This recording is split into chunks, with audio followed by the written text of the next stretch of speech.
आइए जानते हैं शरद पूर्णिमा पर चंद्रोदय व चंद्र ग्रहण, खीर बनाने का और पूजा विधि का सही तरीका।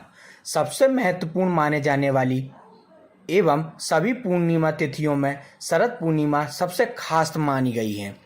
मान्यता है कि यह पूरे साल में का एकमात्र ही दिन होता है जब चंद्रमा अपनी 16 कलाओं के साथ निकलता है। मान्यता है कि 16 कलाओं का संयोजन एक आदर्श व्यक्तित्व का निर्माण करता है। भगवान श्री कृष्ण को 16 कलाओं से परिपूर्ण अवतार माना जाता है।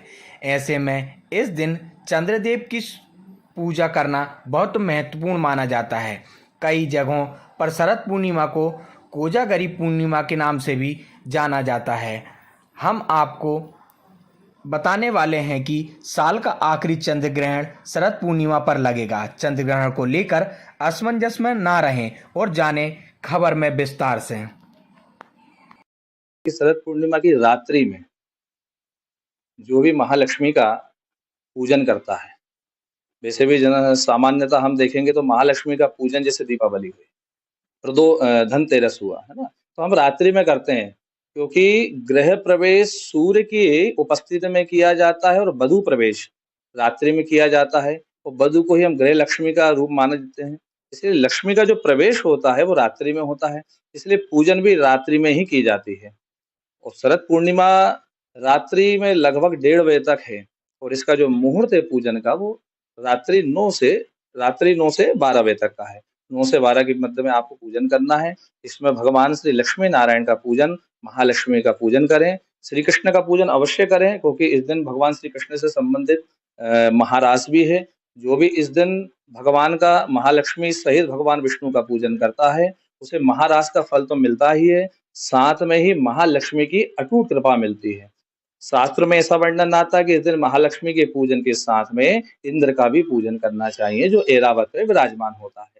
इस दिन पूजन करने से ज्योतिष शास्त्र में अगर हम बात करेंगे तो जिनका चंद्रमा कमजोर होता है, चंद्रमा कमजोर होने से मानसिक रूप से व्यक्ति अक्षम होता है, उसके बाद माता से उसका संबंध थोड़ा सा दूर का रहता है या माता से वियोग हो जाता है, तो जिनके साथ ये समस्या है चंद्रमा संबंधित तो उस रात्रि में उनको ये पूजन करना चाहिए जिससे उनका चंद्रमा भी मजबूत होगा और धन की समस्या तो खत्म होगी ही। जिनके यहाँ पर जैसे कहें गरीबी का वास है तो अगर इस दिन रात्रि में सर हमारे ज्योतिष शास्त्र में एक बात और आती है, पुराणों में भी आती है, मार्कंडेय ऋषि ने 700 श्लोकों का एक ग्रंथ लिखा है जिसे सप्तशती कहा जाता है।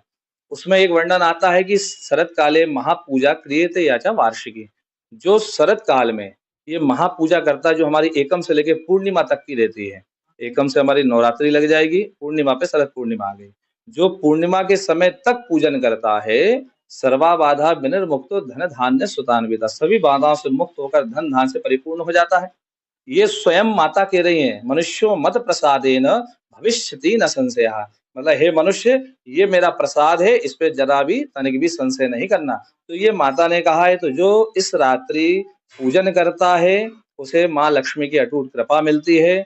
दूसरा उससे होता क्या है कि जो पित्त और अम्ल की बीमारी बढ़ती है, जैसे ठंडे दूध या चावल में खाने से वो बीमारी वहीं दब जाती है।